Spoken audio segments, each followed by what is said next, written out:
இது திருச்சிராப்பள்ளி மாவட்டம் காவிரிக்கரை அருகில் உள்ள ஒரு நாவல் மரம். இது ஒரு ஹைபிரிட் அல்ல, இது ஒரு இயற்கையாக வளர்ந்த ஒரு மரம்.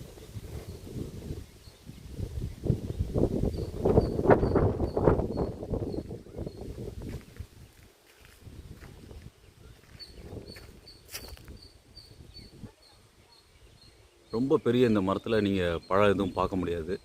சமீப காலமாக சோஷியல் மீடியாவில் ஒரு தகவல் பரவிக்கிட்டே இருக்குது. கடும் வறட்சி வரக்கூடிய காலங்களில் நாவல் மரம் போன்ற மரங்கள் அதிகப்படியான விதைகளை உற்பத்தி பண்ணி தங்களோட சந்ததிகளை காப்பாற்றிக்கும் அப்படிங்கிற மாதிரியான ஒரு சில ரைட் அப்புகள் சில பேர் பேசவும் செய்கிறாங்க. அதில் துளி கூட உண்மை இல்லை.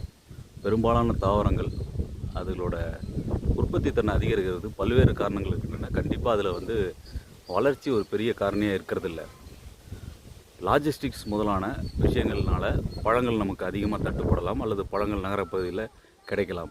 ஆனால் எல்லா வருடங்களும் போல தான் இந்த வருடமும் பூத்து காயாயிட்டுருது. இப்போ இந்த ஊரில் பார்த்திங்கன்னா உங்களுக்கு இன்னும் பழமே வரல.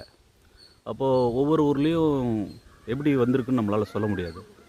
ஒரு சில ஊர்களில் அந்த ஹைபிரிட் ரகங்கள் மிக அதிகமாக பயிரிடப்பட்டிருக்கலாம். அதனால் மிக அதிகமான அளவில் நாவல் பழங்கள் நமக்கு சந்தைக்கு வந்திருக்கலாம். இதுதான் காரணமே ஒழிய தாவரங்கள் வறட்சியை முன்கூட்டியே அறிந்து அதற்காக தன்னுடைய விதைகளை உற்பத்தி செய்யும் அப்படிங்கிற ஒரு கோட்பாடு இதுவரைக்கும் அறிவியல் பூர்வமாக யாரும் சொல்லாதது அல்லது யாராலையும் நிரூபிக்கப்படாதது. இதில் அறிவியல் பூர்வமான பின்புலமும் இல்லை அப்படிங்கிறத ரொம்ப உறுதியாக நம்மளால் சொல்ல முடியும்.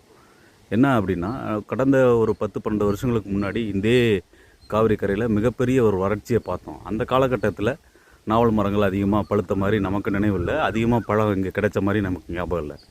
நாவல் மரங்கள் இப்போ கிலோ 400 ரூபாய் அது மாதிரி ஒரு அளவில் விற்றுட்டுருக்குது கடந்த வருடங்களில். அதனால் உந்தப்பட்டு நிறைய பேர் நாவல் மரங்களை ஒரு பணப்பயிராக பயிரிடு பண்ணியிருக்கலாம். அதனால் உற்பத்தி அதிகமாக இருந்திருக்கலாமே ஒழிய மரங்கள் இயற்கையாக அது பாட்டுக்கு பண்ணிட்டு தான் இருக்குது.